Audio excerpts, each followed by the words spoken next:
See you guys here right behind here? Is that Gerard at Parliament? You know what's synonymous here? The beer store. This beer store has been here forever. Now let me tell you a tale. It's not an old wives' tale. This is a matter of fact. And this is relevant. About 2 decades ago,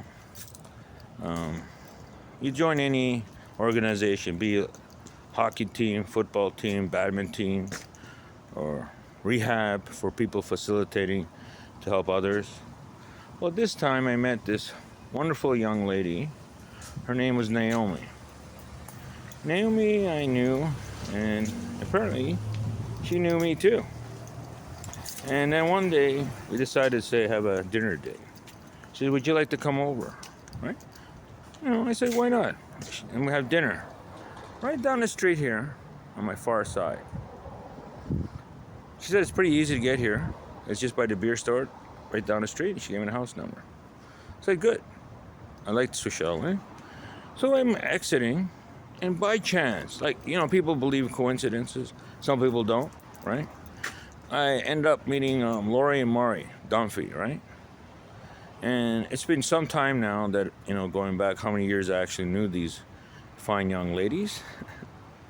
But nevertheless, they say, "Hey, Jimmy, where are you going? Can I give you a ride?" I'm like, "Wow, are you serious?" I said, "Sure, where are you going?" "I'm going to go see this lady friend of mine." "Oh, are you dating her?" "Oh, she's kind of a friend. We're having a dinner date." "Oh, that's nice. Can I give you a ride?" So I hopped in.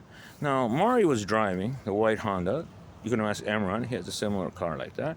But nevertheless, Lori was there too. She was kind of mum about it. And Mari was more chatty Cathy, right? So she offered me the passenger. And I said, "No, it's okay. You could sit in the passenger because it's only too far stone's throws away to drive there." She insisted. And just like a gentleman, you must insist when a lady asks. So I get in here. I go in. So we go in. We talk. And they're like copacetic. She goes, "Is this the house?" "Yes." So I said my greetings. I said bye. As I exit, Lori sitting behind me, I felt this sharp pain. Honestly. Before I even could walk to the door. So I came in there. At this time, Naomi said, "Hey, how are you? How you doing?" And we tried to talk. I said, "I don't feel well." She goes, "Why?" And she had a smile, not too concerned. And next thing you know, I had to leave and go home. Now, what a heart murmur is what it is. It's like a hole. Children are born with these things, right? And doctors have to operate post-surgery, post-pregnancy. So when I realized that compact, I knew both of them had to deal with it. When you carry a Shiva, it's best you carry it close. So close that the passenger must be aware. This is the man on the street.